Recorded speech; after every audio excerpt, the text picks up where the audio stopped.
Hi, welcome to Dr. Medics. Development of male reproductive system. Testis.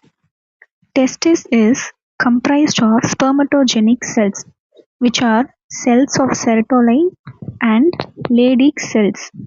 Spermatogenic series of cells are derived from the endoderm, which is dorsocaudal part of the yolk sac. Cells of Sertoli are derived from epithelial cells, that is, coelomic epithelium. Leydig cells originated in mesodermal. There is a thick tunica albuginea in the testis and the medulla portion of developing gland predominates. Descent of testis. Testis develop in relation to the developing mesonephros at the level of segment T10 to T12. Subsequently, they descend to reach the scrotum. Each testis begins to descend during the second month of intrauterine life, that is, inside the womb. These reach the iliac fossa by the third month. At the fourth to fifth month, they rest at the deep inguinal ring. During the seventh month, they traverse the inguinal canal, reach the superficial inguinal ring by eighth month. By ninth month, bottom of the scrotum. An extension of peritoneal cavity called the processus vaginalis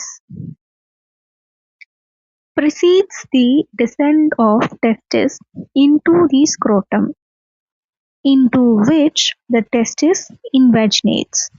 The processus vaginalis closes above the testis. Descent does not occur after 1 year of age.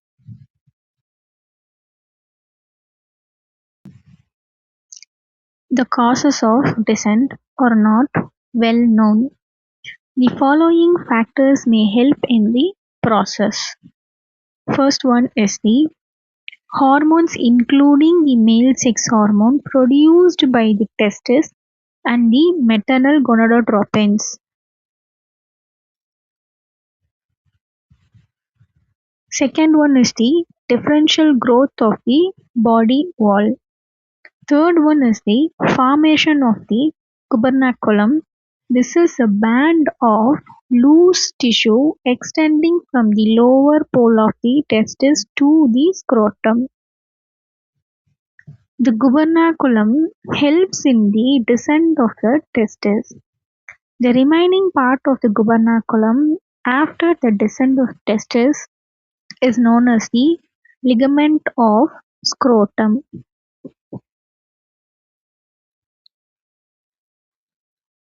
Last point is intra-abdominal temperature and intra-abdominal pressure may have something to do with descent of the testis.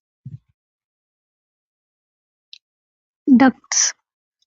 The predominant duct in male is the medially placed mesonephric or Wolffian duct. Distally, it opens into the primitive urogenital sinus.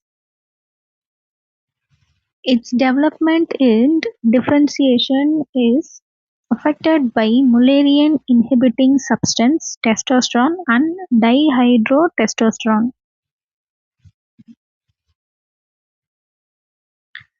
Its functional derivatives are trigone of urinary bladder, epididymis, ductus deferens, seminal vesicles, ejaculatory duct.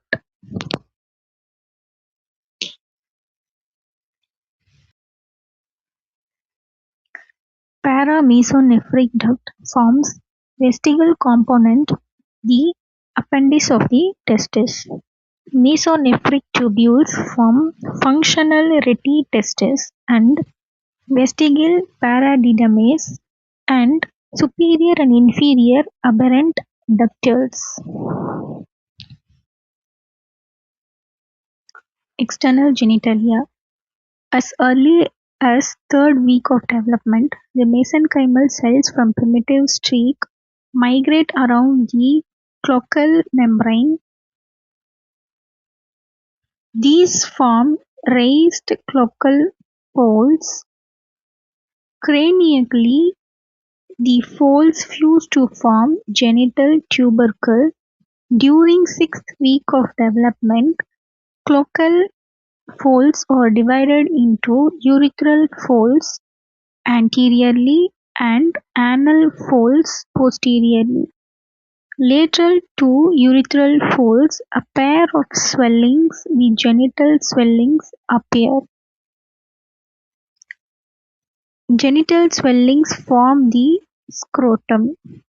The genital tubercle elongates to form the phallus. Urethral folds get pulled forward to form lateral wall of urethral groove extending on inferior aspect of phallus. Lining of groove forms urethral plate and is endodermal in origin. Urethral folds close over the urethral plate to form most of the penile urethra.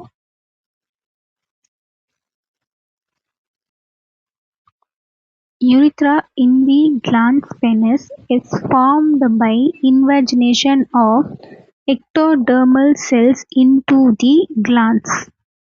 The ectodermal urethra gets continuous with the endodermal urethra.